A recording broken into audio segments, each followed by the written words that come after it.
no glucogénicos se utilizan para poder sintetizar glucosa y que teníamos que reemplazar enzimas, ¿no?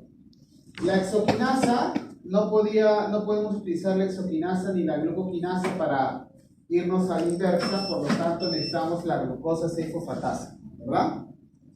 Luego teníamos acá la fructosa 1.6-bifosfato reemplaza a la fosfofructoquinasa. Y la enzima 10, que es la piruvato-quinasa, es reemplazada, acá habíamos dicho que está para corregir, esto es carboxilasa, es reemplazada por la piruvato-carboxilasa y la fosfenol-piruvato-carboxiquinasa. ¿Ah? Entonces, enzima 10 será reemplazada por esas dos enzimas. Ahora, yo te había mencionado que nos faltó hablar sobre el oxalacetato, ¿no? El oxalacetato también se utiliza como un sustrato para poder obtener glucosa en esta vía gluconeogénica. El oxalacetato proviene o va a venir del ciclo de Krebs, ¿no? En el ciclo de Krebs nosotros tenemos al oxalacetato. Yo te he dicho que la primera reacción, aunque sea la primera reacción del ciclo de Krebs, tienes que saberte la memoria y luego las demás reacciones que se obtienen los productos, ¿no? Entonces la primera reacción, ¿cuál es? Oxalacetato con así suena. Sí, así suena. Nada más no lo muevas. Sí, así no me deja. Sí suena así. Colocaste un tubo opuesto, ¿no? Claro, aparece en el ciclo de Krebs, ¿verdad? Entonces, en este ciclo de Krebs, este oxalacetato puede salir del ciclo de Krebs y entrar a esta vía gluconeogénica, ¿no?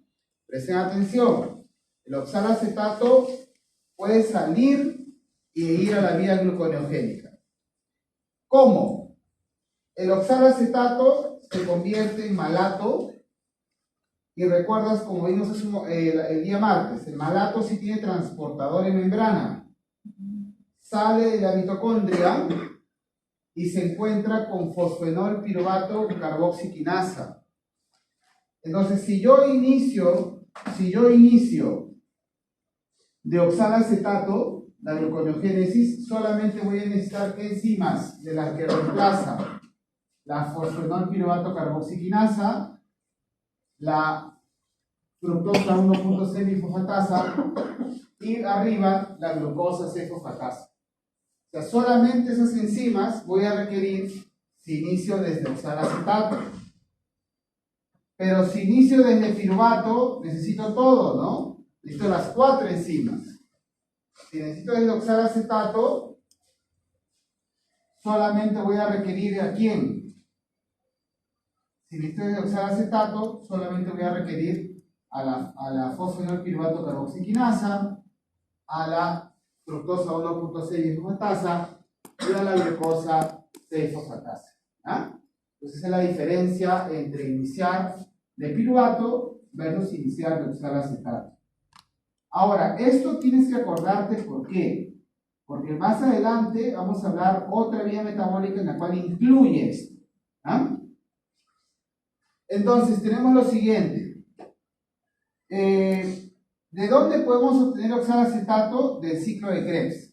Pero también existe un aminoácido que cuando pierde su grupo amino se va a convertir en oxalacetato. Ese aminoácido es el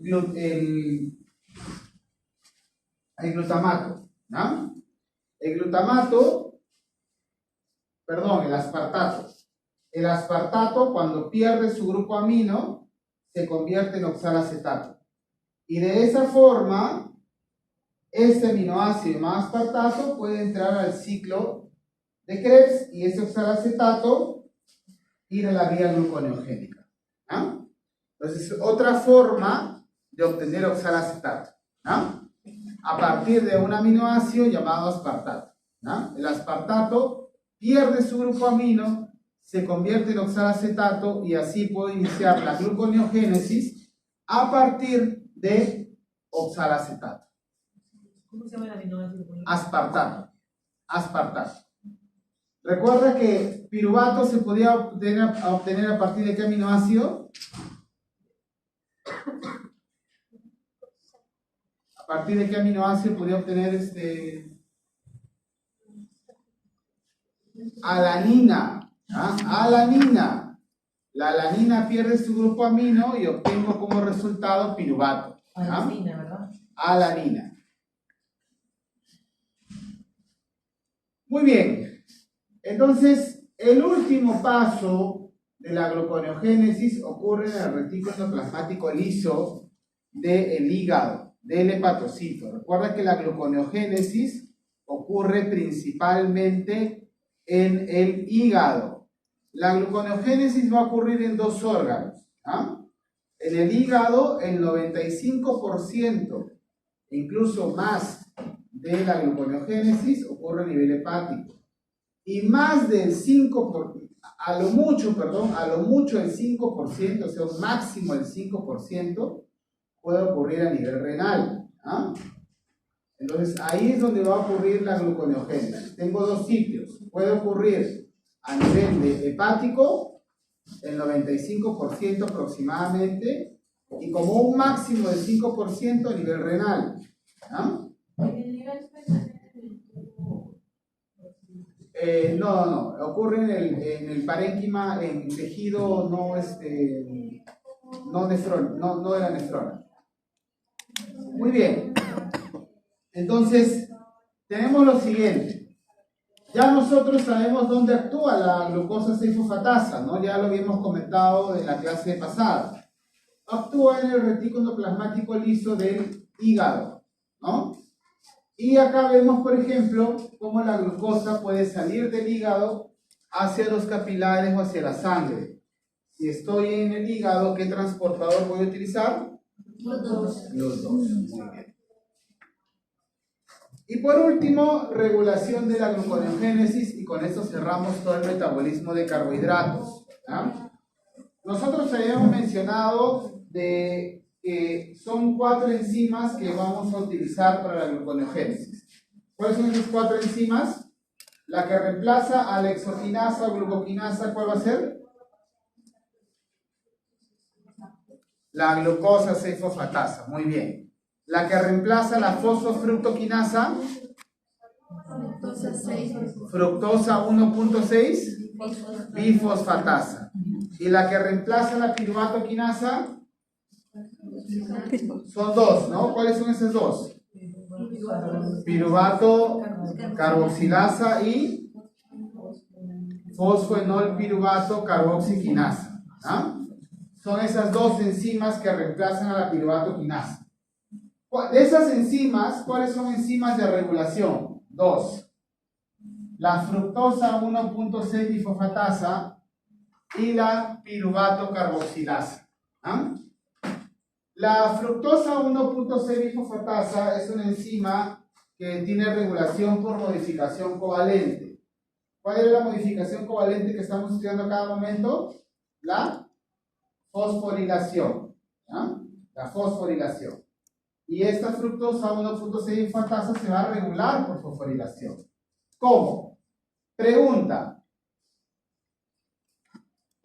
Esta fructosa 1.6 bifosfatasa, ¿a quién le conviene que esté activa? ¿A la insulina o al glucagón? A la insulina, o sea, la insulina promueve la gluconeogénesis. Al glucagón. Cuando estés en esa disyuntiva, tú ponte a pensar, la gluconeogénesis, tengo como resultado final la glucosa. Entonces, ¿quién promoverá que haya más glucosa en sangre? ¿La insulina o el glucagón? El glucagón. Entonces, siempre que estés en esa disyuntiva, anda lo más básico. ¿Qué hace la insulina? Te dije al inicio, a todo costo, reduce los niveles de glucosa en sangre. ¿Qué hace el glucagón? Lo contrario a la insulina. Eso te dije en la clase pasada. Todo lo que hace la insulina, lo hace lo contrario al glucagón. Como antónimo. Exacto. Pero ¿en qué tejido no ocurre lo antónimo? Muy bien, porque en el músculo no hay receptor de glucagón. Excelente, ¿no? Entonces, siempre que estés en esa disyuntiva de no saber si es insulina o glucagón, anda la función más básica de la insulina: reducir a toda costa los niveles de glucosa en sangre. A partir de ahí, inicias tu análisis y vas a empezar a comprender todo, ¿no? Muy bien. Entonces, la forma activa de la fructosa 1.6 biofosfatasa va a ser promovida ¿por quién? Por el glucagón. ¿Ah? Ahora veamos. Esta enzima, la fructosa 1.6 biofosfatasa, es otra enzima que pertenece a un complejo.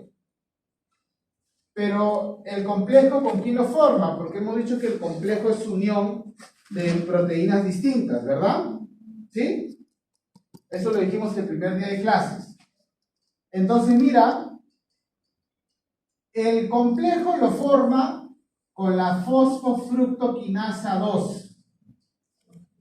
¿Eso qué quiere decir? Con su antónimo. Entonces, esta fosfofructoquinasa 2 es la vía de la glucólisis. Es enzima glucolítica.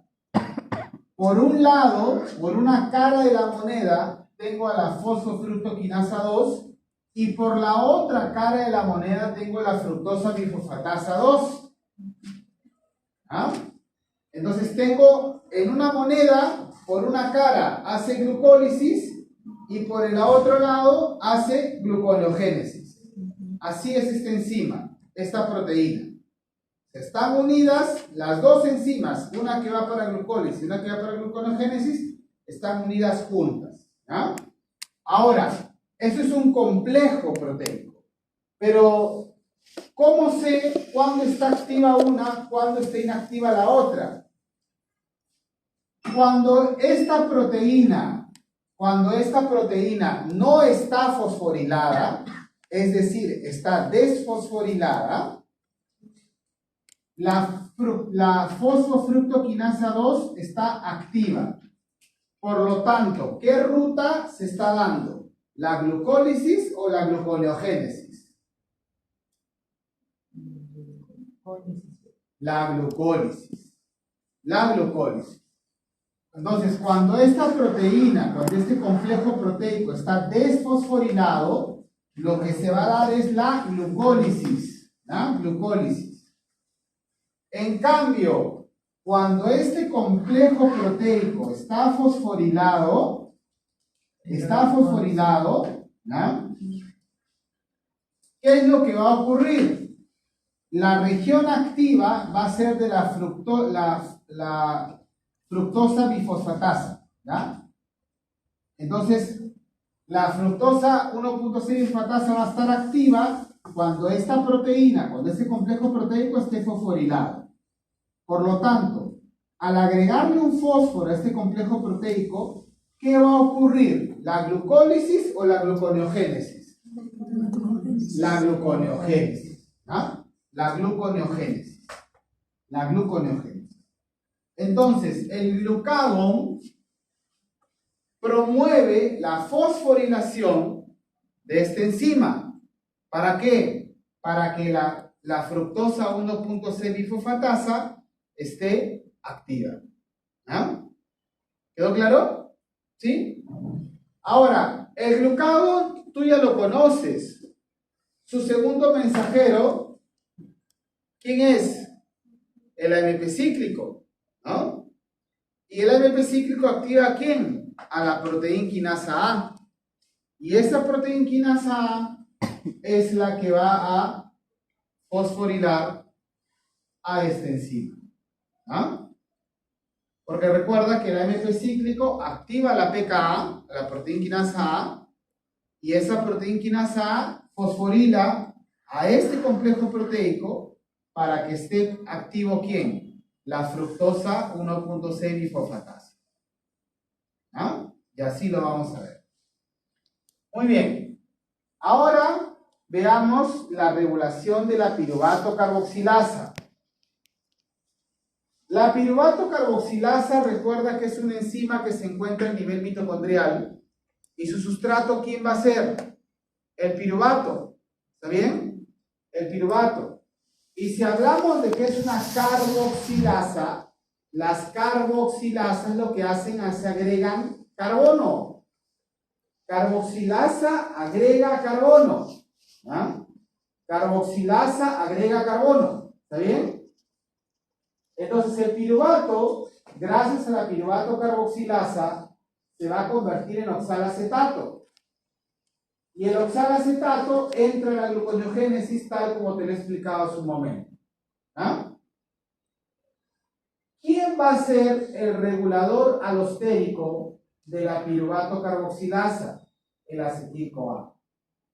El acetil-CoA, aun la presencia de acetil-CoA activa alostéricamente la piruvato carboxilasa. ¿De dónde viene este acetil-CoA? ¿De dónde viene? ¿De la glucólisis o de la descarboxilación del piruvato? De la descarboxilación del piruvato. ¿Ah? Es el complejo piruvato deshidrogenasa el que convierte el piruvato en acetil-CoA. Ahora, si este acetil-CoA se acumula, estimula la piruvato carboxilasa. ¿Por qué se está acumulando mucho acetil-CoA?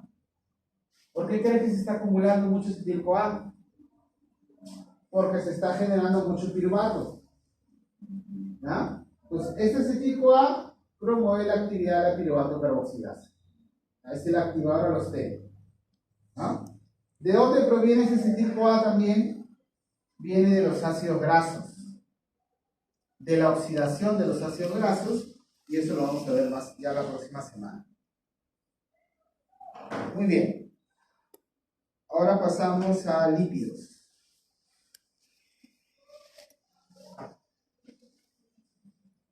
Digestión y absorción de lípidos. Primero recordemos algunas cosas básicas sobre lípidos. Recuerda que los lípidos también son biomoléculas orgánicas, ¿ya? Van a estar formadas por carbono, hidrógeno, oxígeno, fósforo, ¿ya? O en algunos casos también vamos a ver que pueden tener azufre, ¿ya? Pero esto es lo que eran biomoléculas orgánicas. Biomoléculas orgánicas. Los lípidos se van a caracterizar por ser hidrofóbicos, ¿no? No se solubilizan en agua, ¿no? No se van a solubilizar en agua, son hidrofóbicos. El representante más importante desde el punto de vista nutricional son los ácidos grasos. Y los ácidos grasos se van a caracterizar por ser saturados e insaturados. Los ácidos grasos saturados tienen solamente enlace carbono-carbono simple. Todos los enlaces carbono-carbono son simples. En cambio, en el insaturado, vamos a tener que hay al menos un enlace carbono-carbono doble.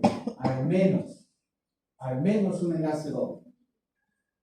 Entonces vamos a tener dos tipos de insaturados. El mono, que tiene solamente un enlace carbono-carbono doble, y el poli, que tiene más de un enlace carbono-carbono doble. ¿Ah? Los ácidos grasos saturados, ácidos grasos insaturados. ¿Ah? Cuando junto un glicerol con 3 ácidos grasos, tengo un triglicérido. Entonces acá tengo, mira por acá, esto es un glicerol. El glicerol se va a unir con 3 ácidos grasos mediante un enlace llamado éster. Y eso se llama triglicérido. Triglicérido. ¿Ah? Ahora, por acá tengo otro tipo de grasa, que es el fosfolípido. ¿Ah? El fosfolípido se va a caracterizar por tener un fósforo dentro de su estructura. ¿Ah? Un fósforo dentro de su estructura. Y por último, tenemos al colesterol, ¿no? El colesterol, les voy a enseñar una imagen del colesterol para que lo recuerden, seguramente ya lo habrán visto anteriormente.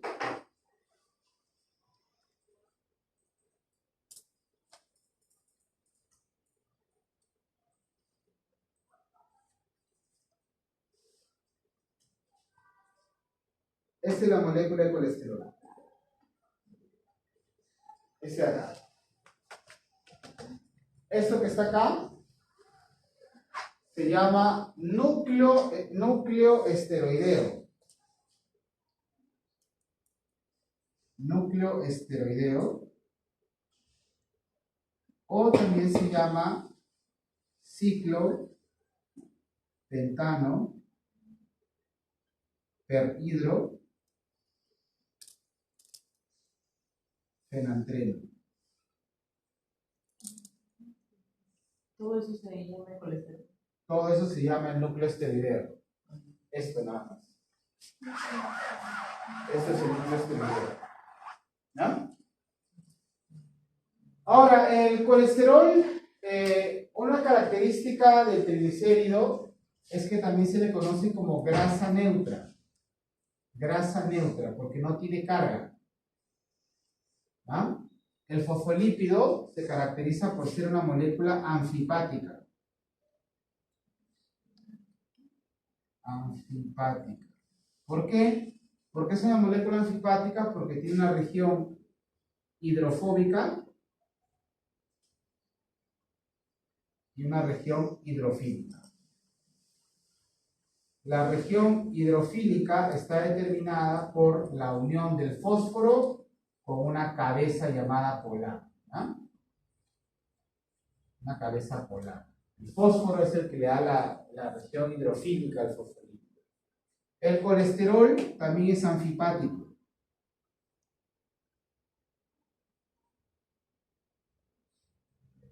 Pero el que le da la región hidrofílica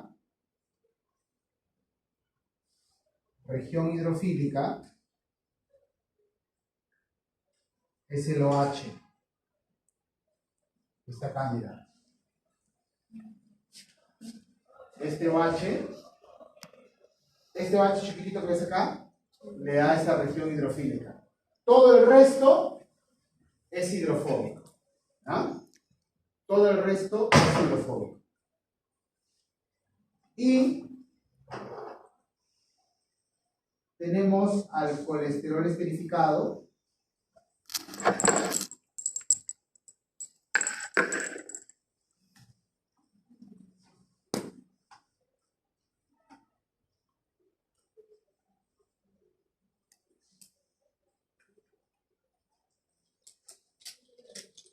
El colesterol esterificado es un colesterol al cual le he agregado un ácido graso. ¿Ya? El colesterol esterificado, esto que se le llama esterificación, se ha unido un ácido graso por enlace éster. Por eso se le llama colesterol esterificado. El colesterol esterificado va a ser mucho más hidrofóbico que el colesterol normal. ¿No? El colesterol esterificado va a ser mucho más hidrofóbico porque le ha agregado un ácido graso. Por eso va a ser más hidrofóbico. Muy bien. Con ese recordatorio empecemos a hablar sobre la digestión y absorción de líquidos. Muy bien, este caso ya lo hemos analizado, ¿no? Que es el caso de nuestra amiga Sofía, la pista B, ¿no? Recuerda que ella se había ido a un buffet, ¿no? Donde habíamos detectado que habían dos principales nutrientes que ella había consumido. ¿Cuáles son esos dos principales nutrientes en este buffet? El almidón y la grasa, ¿no? La grasa. Entonces ya nosotros hemos analizado qué pasa con ese almidón en exceso que ha consumido Sofía. Ahora vamos a analizar qué pasa con esa grasa en exceso. La principal grasa que nosotros tenemos en la dieta es el triglicérido. ¿Ya? La principal grasa que nosotros tenemos en la dieta son los triglicéridos. ¿Y qué triglicéridos es el más abundante en la dieta? El triglicérido con ácidos grasos de cadena larga. el triglicérido con ácidos grasos de cadena larga. Esa es la grasa más abundante de la dieta, ¿no? Por ejemplo, cuando uno consume aceite, cualquier tipo de aceite, así sea un aceite que le digan este aceite es saludable, la principal grasa que vas a encontrar es el triglicérido. Y el principal ácido graso es el ácido graso de cadena larga. Ahora, si ese ácido graso es saturado o insaturado o monoinsaturado o poliinsaturado, eso va a depender. Y eso ya lo vas a ver en tu curso de bioquímica, perdón, de bromatología. Pero lo que tienes que saber por ahora es que la principal grasa de la dieta es el triglicérido y el principal ácido graso que consumes dentro de la dieta son los ácidos grasos de cadena larga. ¿Cómo se realiza la digestión de los lípidos consumidos por Sofía? Veamos. En la boca vamos a encontrar una lipasa lingual, pero esta lipasa lingual solamente se observa a gran actividad hasta los 4 meses de nacido. ¿Qué quiere decir ahora? Que a tu edad o a la edad que tenemos todos nosotros ya no tenemos lipasa lingual. Algunas investigaciones refieren que todavía tenemos una lipasa lingual, pero nos ayuda solamente a la identificación de sabores de la grasa, más no su aporte no va a ser significativo en la digestión de grasa. Una lipasa es una enzima que es capaz de hidrolizar al triglicérido. Si hidrolizamos al triglicérido, ¿qué obtenemos como resultado? A ver, mira ahí el triglicérido, hidrolízalo. ¿Qué obtendrás de resultado? Un glicerol y ácidos grasos, ¿no? Entonces la lipasa hidroliza triglicéridos y el producto va a ser glicerol y ácidos grasos, ¿no? Luego en el estómago va a haber una lipasa gástrica, ¿no? Una lipasa gástrica. Esa lipasa gástrica, ¿no? Va a digerir o va a iniciar la digestión de grasa. Pero el aporte que tiene la digestión de la lipasa gástrica tampoco es significativo. ¿Y por qué? ¿Alguna vez has consumido una sopa de cordero o de carne o de cabeza? ¿Por qué se caracteriza ese tipo de sopas? Tiene bastante grasa, ¿no? Cuando esa sopa se enfría, ¿qué pasa con la grasa? Se solidifica, se junta, ¿no? Pero cuando está fría, ¿qué pasa con esa grasa? Perdón, cuando está caliente, ¿qué pasa con esa grasa? Hay gotitas chiquitas. Y cuando la sopa se enfría, se junta, ¿no? Eso se llama floculación. Pero cuando la grasa se junta, ¿por qué se junta? Esas interacciones se llaman interacciones de tipo hidrofóbicas, ¿no? Las interacciones hidrofóbicas permiten que las sustancias hidrofóbicas se junten para evitar el contacto con el agua. Y eso ocurre cuando tú consumes grasa también. Por ejemplo, imagínate que consumes una hamburguesa con todas sus cremas, ¿no? Con mayonesa, con tártara, con golf, con aceituna, ¿no? Con todos sus témperas. Ya. ¿Qué es lo que vas a encontrar principalmente ahí? Grasa, ¿no? Ahora, ¿cuál es su temperatura corporal? 36, 37 en promedio, ¿no? 37 grados centígrados. Cuando a ti te sirven una sopa caliente, ¿estará a 37? No, está más todavía, ¿no? Y ahí vemos que las gotitas están separadas. Pero cuando toda esa grasa que has consumido con la papa frita, ¿no? Porque ahora te dan hamburguesas y te dan un tenedor, ¿no? Porque te ponen ahí un montón de papa encima y te dan un tenedor, ¿no?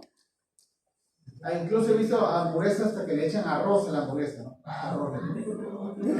Entonces, ya, pero tú consumes esta hamburguesa y esa grasa llega a tu estómago, que está a 37 grados centígrados. ¿En el estómago qué hay? Ácido. ¿Cuál es el principal componente del ácido clorhídrico del estómago? Agua. Agua. Toda secreción. Tú llevaste digestivo 2, morfo 2. Toda secreción digestiva, el principal componente es agua. Y una secreción gástrica, una secreción gastrointestinal es el ácido clorhídrico. De ahí hay agua. ¿Ah? Entonces, llega toda la mayonesa que te has echado a tu hamburguesa, llega a tu estómago. Tu estómago está a 37 grados centígrados. ¿Qué pasará con toda esa grasa?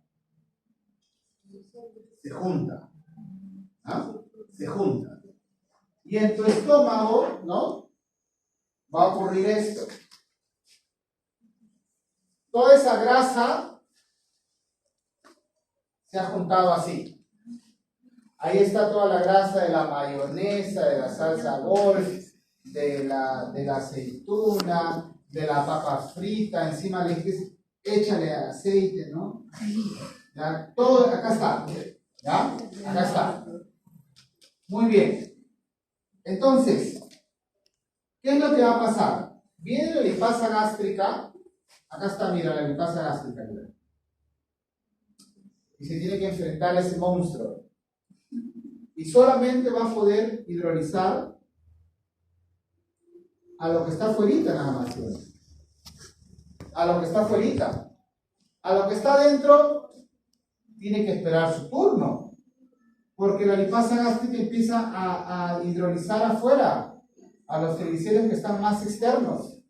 Pero los de adentro, ¿no? ¿Me alcanzará el tiempo? No. No alcanza el tiempo. Mientras la lipasa gástrica está que la suda, todo tu contenido gástrico ya llegó al intestino. Por lo tanto, la digestión que pueda hacer la lipasa gástrica no va a ser tan significativa. ¿No? ¿Por qué? Porque toda la grasa ha floculado. ¿Por qué? Porque estás a 37 grados centígrados. La grasa se juntó por interacciones hidrofóbicas. ¿Ah?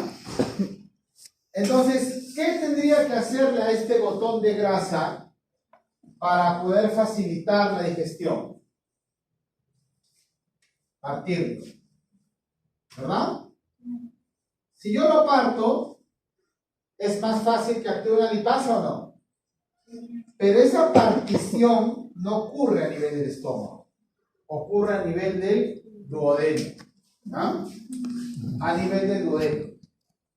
Y en el duodeno vamos a tener a la lipasa pancreática, que forma parte de la secreción pancreática. Y además a las sales biliares. A las sales biliares, ¿no? Tú has escuchado que mucha gente dice, ¿no? Uy, me comí un hamburguesón con todas sus témperas y voy a tomarme una tacita de té caliente para que me baje la grasa. ¿Te bajará esa grasa? No te va a bajar la grasa. Incluso se toman una taza de té que tiene, no sé, pues, ponte a lo mucho 250 mililitros de té. Que encima ni siquiera se lo va a tomar caliente porque quema un montón. A lo mucho se lo tomará pues a unos 50 grados centígrados, que es lo que puede tolerar aproximadamente tu boca, ¿no? Porque está sople y sople. Llega a tu estómago y en tu estómago tienes 1 litro de ácido que está a 37 grados centígrados. A lo mucho, por termodinámica, eso va a llegar a ¿cuánto? A 40 grados centígrados. ¿Se podrá dividir la grasa? No. Entonces te puedes tomar 1 litro si quieres de té caliente y no va a hacer nada eso. ¿Y sabes por qué? Porque la biodisponibilidad de las grasas, mientras tu vesícula biliar esté correcta, esté sin ningún tipo de patología, es del 100%. La única forma de que no digieras una grasa que ya comiste es que la vomites. No hay otra forma. Por eso que cada vez que te comas una hamburguesa, arrepiéntete, pecador, porque no hay forma de cómo no digerirlo. Lo vas a digerir. ¿No? Muy bien. Sí. Y cuando, como se dice, ¿no? Comiste grasa y más bebida caliente, pero también estamos de que toman, no,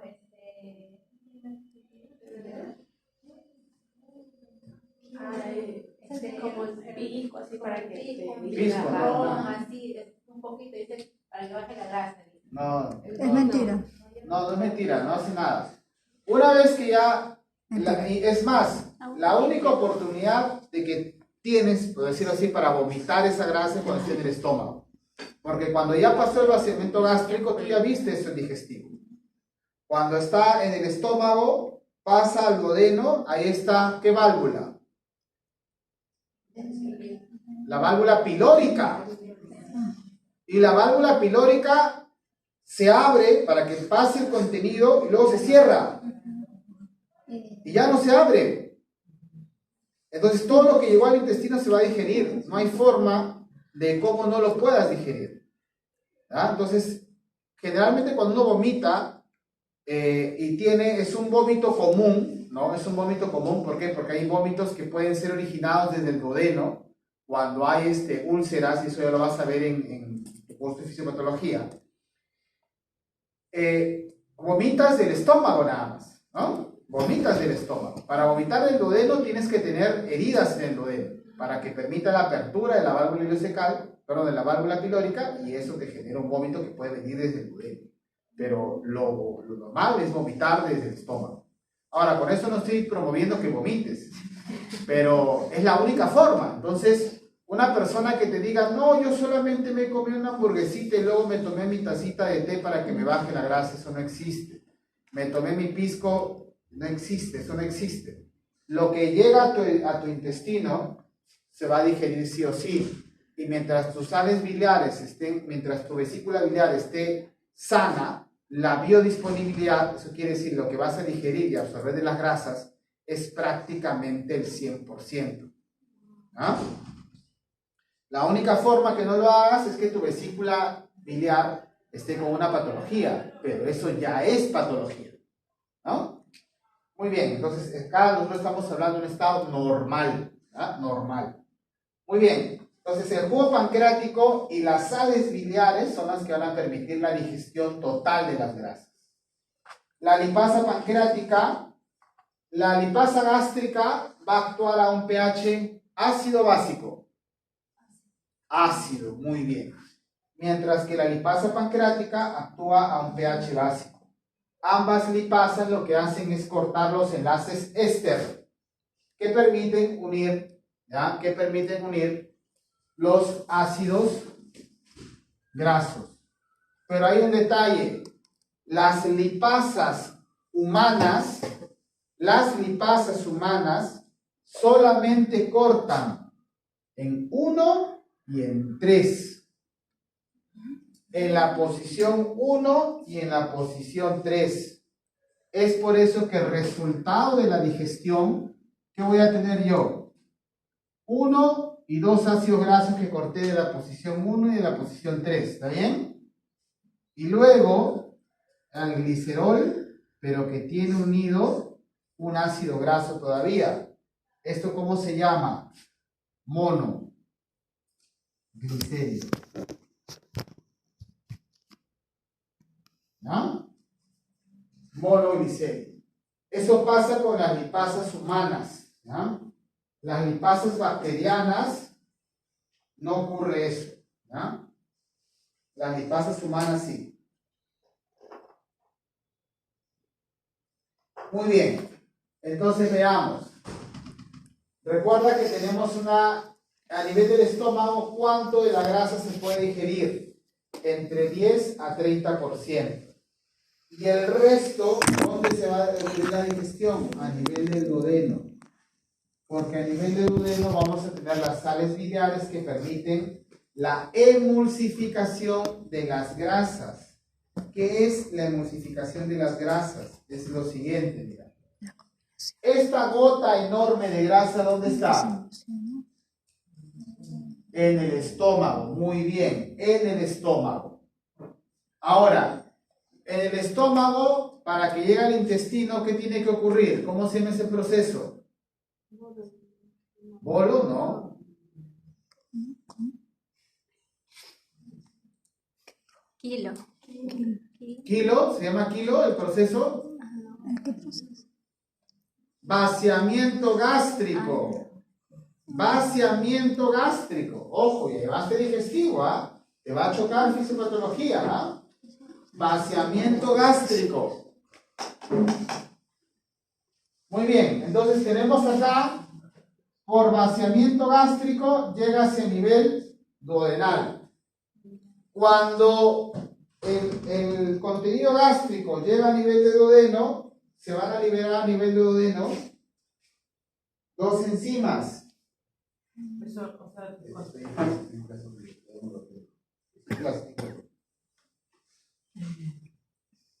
sea, cuando pasa la grasa del estómago al intestino, eso se llama vaciamiento gástrico. Claro, vaciamiento gástrico. Entonces, cuando todo este contenido que está en el estómago llega al duodeno, ¿ya? Llega al duodeno, lo que vamos a ver es que se van a secretar dos hormonas. Eso tú ya lo viste en digestivo. La CCK y la secretina, ¿no? Estas dos hormonas...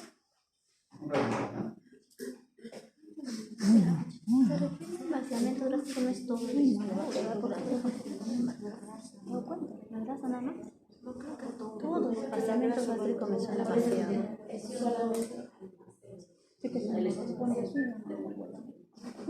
Estas dos hormonas lo que van a hacer es van a promover la secreción del jugo pancreático, que va a venir con la lipasa pancreática, y la secreción biliar, ¿no? Entonces, a nivel de duodeno llega la secreción biliar. ¿Qué viene con la secreción biliar? Con la secreción biliar va a venir las sales biliares, los ácidos biliares. Estos son los ácidos biliares. ¿Qué hacen los ácidos biliares? Emulsifican esta grasa. ¿Qué significa emulsificar? Este gotón enorme se convierte en gotitas más pequeñas. Y eso facilita el trabajo ¿de quién? De la lipasa. ¿Ah? Pero ya no estoy en el estómago. ¿En dónde estoy ahora? ¿Y qué lipasa va a actuar? Pancreática. Lipasa pancreática. Muy bien, lipasa pancreática. Entonces, acá, esta emulsificación va a permitir que la lipasa pancreática, empiece a hidrolizar a los triglicéridos. Y es por eso que la digestión en el duodeno se completa. ¿Por qué no la puedo completar en el estómago si tengo una lipasa? E incluso las grasas retrasan el vaciamiento gástrico. ¿Eso qué quiere decir? Que si yo como mucha grasa, va a estar más tiempo en el estómago la grasa. Pero ¿por qué no ocurre la digestión completa? Por una simple y sencilla razón. No tengo emulsificación de grasas. ¿Ah? Entonces, ¿cómo actúa? Mira, acá tengo la gota de grasa, donde están los triglicéridos. Viene la lipasa. La lipasa pancreática tiene una coenzima que se llama colipasa. Esa colipasa también viene con el jugo pancreático. ¿Ah? Entonces, la lipasa pancreática, conjuntamente con la colipasa, va a generar ¿qué cosa? Ácidos grasos. ¿Y cómo se llama este? Monoglicérido. ¿Ah? Monoglicérido. Una. Claro, porque tiene 3 ácidos grasos. Este es monoglicérido. Ahora, las sales biliares también van a generar la formación de esta estructura. Esa estructura se llama micela. Micela. ¿Ya? Y esta micela, ¿qué tiene en su interior? ¿O de qué está formado? De las sales biliares y los productos de digestión de la lipasa pancreática. ¿Cuáles son los productos de digestión? dos ácidos grasos y un monoglicérido. ¿Ah? Entonces acá está, mira. Ácidos grasos y monoglicéridos forman parte de esta micela formada con las sales biliares. Pero esta micela, ¿para qué me va a servir esta micela? Esta micela es una estructura que se ha formado con el objetivo de facilitar la absorción de los productos de la digestión de las grasas. ¿No? No solamente vamos a digerir triglicéridos, porque si bien es cierto, nosotros hemos dicho que el principal lípido es el triglicérido, ¿no? Pero también hay fosfolípidos en la grasa que comemos. La enzima que degrada lípidos se llama fosfolipasa. También tenemos colesterol esterificado. La enzima que hidroliza el colesterol esterificado es la hidrolasa del éster de colesterol. ¿Ah? O sea, esas dos enzimas también vienen con mi jugo pancreático para terminar de hidrolizar al resto de lípidos. Fosfolipasa, que hidroliza fosfolípidos, e hidrolasa de éster de colesterol, que hidroliza colesterol esterificado. ¿No? ¿Quedó claro? Pero, o sea, ¿cuál es la dificultad? Porque estamos mencionando algunas cosas que ya han visto ustedes en digestivo, ¿ah? Esta digestión lo han visto en digestivo, ¿no? En morfofisiología 2. No todo yo quiero. Ya, entonces, la enzima que hidroliza fosfolípidos, ¿cómo se llama? Fosfolipasa. La enzima que hidroliza el colesterol esterificado, hidrolasa de éster de colesterol. ¿Ah? Hidrolasa de éster de colesterol. Eso está en el sílabo de morfofisiología. Si ustedes ven que no se cumple el sílabo, tienen que quejarse, ¿no? Tienen que quejarse. Muy bien. Entonces, estas son las enzimas que permiten la hidrólisis de las grasas. ¿Ah? La hidrólisis de las grasas. Muy bien. Y ya con esto vamos a cerrar. Y pasamos a la exposición. Ya con esto hemos visto cómo se realiza el proceso de digestión. La digestión de los lípidos, ¿dónde termina? En ácidos grasos y monoglicéridos.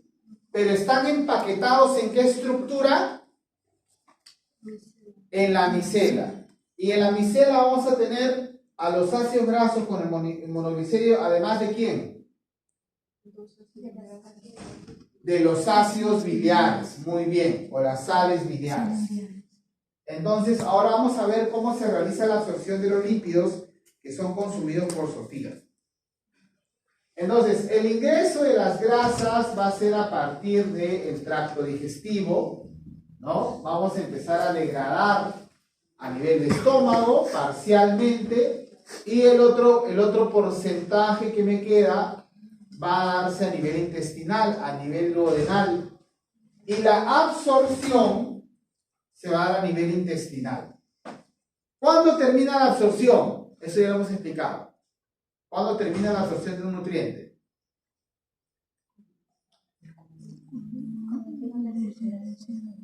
Muy bien, cuando llega a la circulación sanguínea. Entonces, mira, la circulación a nivel intestinal, ¿cómo se llama? Portal. ¿No? Entonces llega del intestino, llega a la circulación portal o a la circulación linfática. Circulación linfática es lo mismo en morfofisiología 2, ¿no? La linfa, ¿no? Después de ir a la circulación portal y a la circulación linfática, puede ir a diversos tejidos. ¿Ah? Veamos entonces cómo se hace el proceso de absorción. ¿Qué es esto? Mira, ácidos grasos, monoglicérido y sales biliares. ¿Cómo se llama esto? Micelas, muy bien. Micelas. Acá tengo una micela. Esta micela llega ¿a dónde? Al enterocito. En el enterocito va a haber una proteína llamada FATP4. FATP4. ¿FAT qué es? Está en inglés. ¿Qué es FAT? Grasa. Grasa. Proteína transportadora de ácidos grasos. ¿Ah? De tipo 4. Esta proteína transportadora de ácidos grasos permite absorber ¿qué cosa? Los ácidos grasos y los monoglicéridos. ¿Ah? Por acá tengo los otros productos de digestión, mira. Colesterol y lisofosfolípido. Cuando yo digiero un fosfolípido, el producto de la digestión es un lisofosfolípido. Está rodeado de sales biliares. ¿Qué es esto? Micela. Entonces llega a la micela y el colesterol y los lisofosfolípidos pueden atravesar la membrana sin necesidad de un transportador. ¿Ah?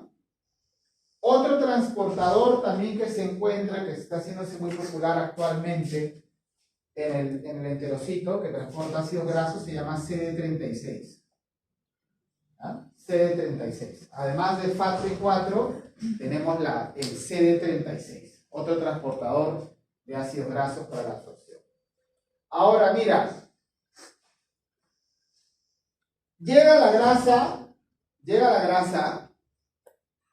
se absorbe los ácidos grasos, el colesterol, los lisofosfolípidos, y las sales biliares acá no se absorben. Acá no se van a absorber. Se regresan vacías. Se regresan vacías. ¿Por qué? Porque en esta región no se da la absorción de sales biliares. La absorción de sales biliares se da a nivel del ileón. ¿Qué es el ileón? La última porción del intestino. Muy bien. Ok, entonces mira acá. Cuando yo tengo ácidos grasos de cadena larga, a nivel de... Recuerda, ¿cuál es el principal ácido graso que consumes en la dieta? Ácido graso. De cadena De cadena larga. Entonces, cuando yo consumo ácido graso de cadena larga, se van a reesterificar. ¿Qué significa reesterificar? Volverse nuevamente triglicéridos. ¿En dónde ocurre eso? A nivel de enterocito. Adentro del enterocito, cojo los ácidos grasos, cojo los monoglicéridos y los vuelvo a juntar para formar triglicéridos. ¿Eso cómo se llama? Reesterificación. Cuando estaban como triglicéridos, estaban esterificados. Lo estoy volviendo a juntar, reesterificación. ¿Está bien? Ahora, la reesterificación va a permitir la formación de kilomicrones. Estos kilomicrones van a transportar en la linfa, o sea, van a ir a la linfa y van a transportar los triglicéridos que nosotros consumimos en la dieta. ¿Ah? El kilomicrón va a transportar los triglicéridos que nosotros consumimos en la dieta. Muy bien. Ahora, el colesterol y los lisofosfolípidos también se absorben. Estos no tienen ningún problema, se van a la sangre sin necesidad de formar un kilomicrón. Algunos de ellos por ahí van a ir a formar un kilomicrón, pero no es necesario. Lo hacen entre comillas como para apoyar, porque un kilomicrón para estar estable necesita también dentro de su estructura colesterol. Pero hay algo más, hay algo interesante, y es que cuando nosotros consumimos ácidos grasos de cadena corta y ácidos grasos de cadena media, estos se van a absorber directamente hacia la sangre sin necesidad de utilizar un kilomicrón. Porque recuerda que el kilomicrón va hacia la linfa. ¿Y la linfa dónde termina?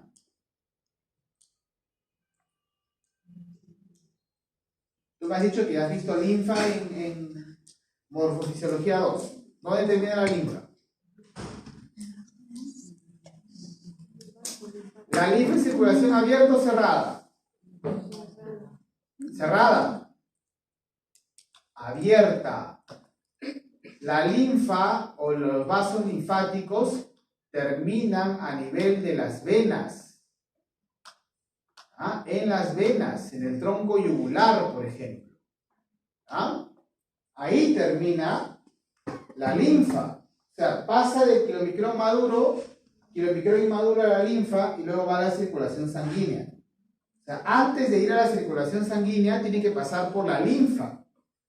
Pero los ácidos grasos de cadena corta y los ácidos grasos de cadena media, que son ácidos grasos que van de 4 a 12 carbonos, van directamente hacia la sangre. Hacia la sangre, sin necesidad de utilizar como intermediario al kilomicrón. ¿Ah? Eso es una ventaja. ¿Por qué? Porque cuando veas ya más adelante tu curso de soporte nutricional y todo eso, te van a hablar de los famosos TCMs, triglicéridos de cadena media, que se utilizan dentro de la nutrición enteral porque son bastante favorables para poder obtener energía rápidamente. ¿Por qué? Porque se absorben sin necesidad de utilizar como intermediario el kilomicrón. Esto ocurre con los ácidos grasos de cadena corta y los ácidos grasos de cadena media. Ahora, los ácidos grasos de cadena corta es muy difícil que los consumas porque solamente se encuentran en lácteos y además la mayoría son volátiles, ¿no? Pero los ácidos grasos de cadena media sí. Entonces, vas a ver que existen diversas fuentes, pero eso lo vas a ver más adelante. Y ya para cerrar la parte de absorción y pasamos al artículo, veamos la absorción del colesterol. El colesterol se puede absorber conjuntamente con las sales biliares. El colesterol se absorbe conjuntamente con las sales biliares. Y también se van a formar micelas. Mira, acá están las micelas solo de colesterol. Y se van a absorber, a través de esta proteína llamada NPC1L1. NPC1L1. Esa es la proteína que permite el transporte o la absorción de colesterol.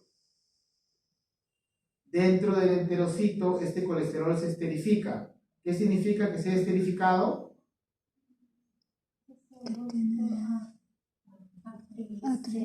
No. Que se ha unido con un ácido graso. ¿Ah? Y como colesterol esterificado, sí forma parte del kilomicrón. ¿Ah? Como colesterol esterificado, sí forma parte del kilomicrón. Muy bien, ahí nos vamos a quedar. Esterificado. Con R. Muy bien, vamos a hacer el sorteo. Ay, qué suerte. Después del artículo damos el receso, ¿no?